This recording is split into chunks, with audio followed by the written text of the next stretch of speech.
What's going on, guys? JSGC here, and we're here for another Manchester City transfer update, giving you the latest ins, outs and contract news, with Manchester City running daily Manchester City transfer updates throughout, well, the rest of January transfer window, and of course we'll be back in the summer doing daily transfer updates. So if you're interested, make sure you subscribe, press that red button, press the bell and put your push notifications on, aiming for 6,000 subscribers, so any help towards that would be much appreciated. You can also find my social media links, Twitter and Instagram, in the description below and popping up on screen too if you want to go and follow me on there. I'll be retweeting sources, keeping you up to date with everything happening with the latest Manchester City transfer news, and also any latest Manchester City news, tweeting opinions and stuff like that, and also latest JSGC news, so worthwhile follow me on there if you so wish. And don't forget also my email in the description below if you want to hit me up for any sponsorships for any videos or any general business inquiries. And don't forget also, leave a thumbs up if you enjoy this video, and most importantly, because I'm always interested in what you do have to say, leave your thoughts in the comments below. So we're going to crack on with this video, and we're going to start off with the ins, and we've got quite a development coming in the form of Milan Skriniar of Inter Milan. Now, an Italian source who, I'll be completely honest, I am not all familiar with, were reporting that Manchester City had stolen a march on Real Madrid, and Man City were closing in on bringing in Milan Skriniar. Now that's, you know, like, there's always like little bits of fabrications being reported. That's not the most interesting bit, but they were reporting a price which I found interesting. £80 million is what they were reporting for, and I'd find that fee really interesting because City were willing to go as high as roughly around 60 to 70 million pounds to bring in Harry Maguire last summer, and so it seems City may well be willing to smash past that and go towards 80 million pounds for Milan Skriniar, if you do believe the reports coming in from Italy, which I will add are not the most reliable sources to be believed. Now, Milan Skriniar apparently has some kind of release clause which was around €100 million, which when he was offered a new contract, that's now no longer the case. He hasn't got a release clause in his contract, so it'd be interesting to see what Inter Milan value him at. Like, it's all fine and well reporting that City are interested in bringing in a player, but there's a fine line between genuinely being interested and actually wanting to sign a player. Now, £80 million just being chucked out there. There's no negotiation from that. I'm going to presume that Inter Milan, considering they offered Milan Skriniar and he signed a contract which took out that €100 million release clause in his contract, that now means that, well, they're going to value him at even more than that. Now, we know that City aren't going to be paying more than €100 million for a centre-back, and so, yeah, I'm just not too sure. I would love Milan Skriniar, do not get me wrong. Like, if City do want to go out there and sign him and he's affordable and it's doable, I would hope that the club will be doing everything to bring him in, because he's a really good player. He's well organised, he's got a good defensive head on him.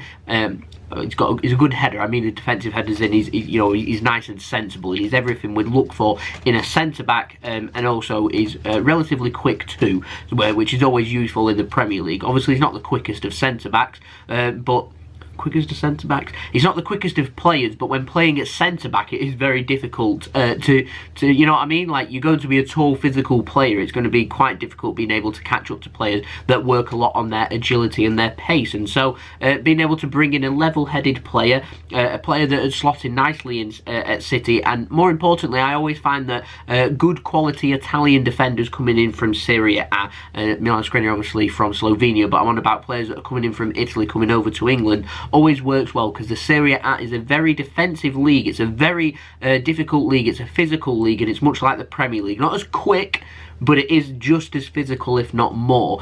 And so he'd slot really well in a Premier League squad, and so I feel like City would have to bear that in mind. So I do feel like Skriniar would be a player that would suit the Premier League, and he'd suit Man City should we want to bring him in. I feel like Kalidou Koulibaly would offer the same to City, but I feel like Koulibaly is just going to be too expensive, and for his age, City might look for someone a little bit younger, so that's where Skriniar might come in, because he's obviously closer to 20 than he is to 30, unlike Koulibaly, although I'd love either of these players at Manchester City. But I do feel like City, I'm not too sure where they're going to go with their strategy with a centre-back. Like, it is obviously something that we do need to improve on. I've heard one at least in the summer for a centre-back for Manchester City to be signing. Who we're going to sign, what we're going to spend. We've got the transfer strategy that we've always had, which is Manchester City going to play or drive a hard bargain. They're not going to want to be ripped off. If there's interest from other clubs, City will drop themselves out.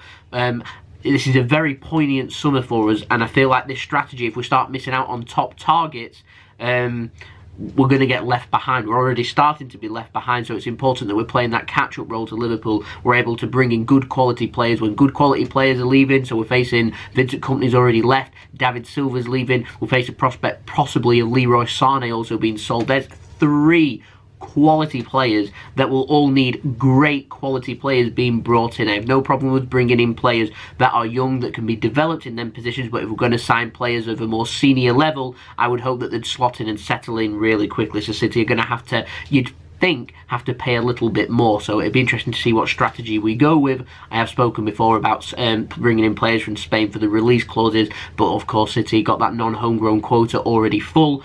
Where we're going to go from there, that's not even talking about the goalkeeper situation with Claudio Bravo, who will more than likely leave Manchester City. That's not even talking also about other players that could well leave Manchester City. We've been linked with left backs and stuff, so where do we go? It sounds like it's going to be a really busy summer for Manchester City, so I will keep you up to date with everything happening with that, and I'll be back with daily transfer updates throughout all of the summer transfer window, so make sure you stay tuned for that, where City may well be looking to bring in at least 4 different players, and I'll bring you up to date, or keep you up to date with everything happening every step of the way, so make sure you stay tuned with them, push notifications on when you have subscribed, because I'll keep you up to date with everything happening, with everything Manchester City transfer news first and fast.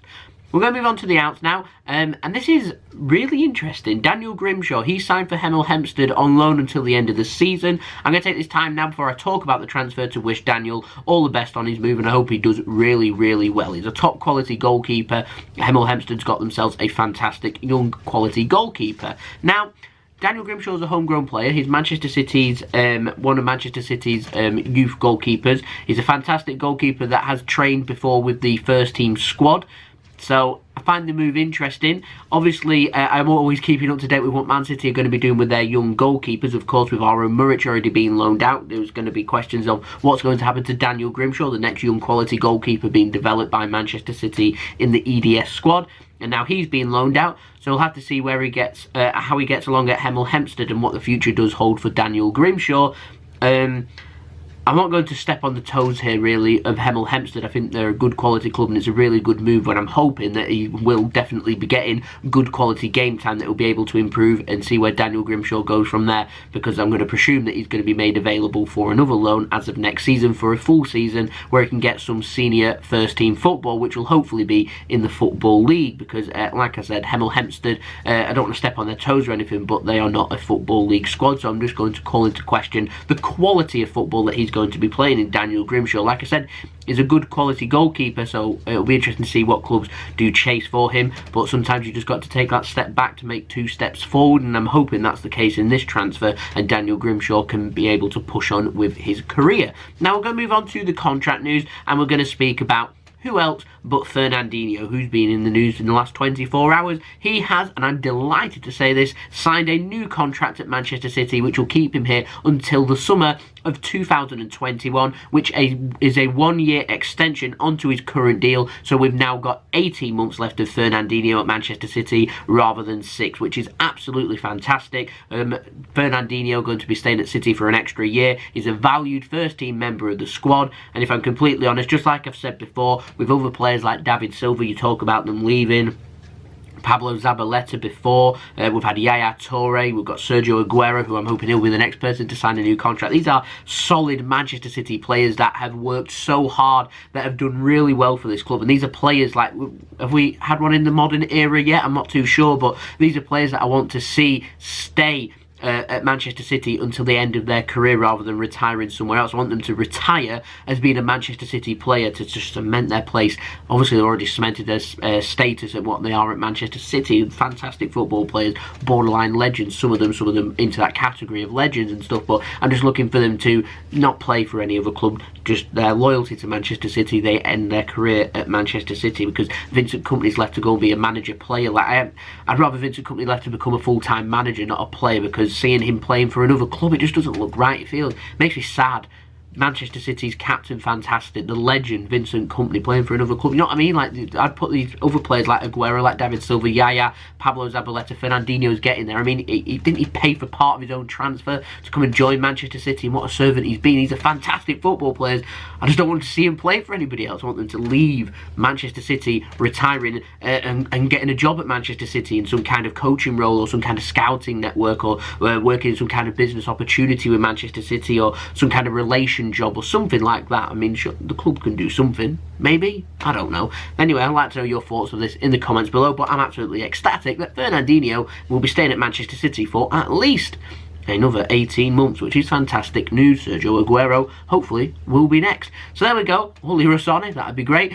So there we go, that has been the video. Hope you enjoyed the video. If you did enjoy this video, make sure you like, comment, share, subscribe, all that good stuff, and I'll see you all again for the next video. So I've been JSGC. Hope you have a wonderful rest of your day. Peace.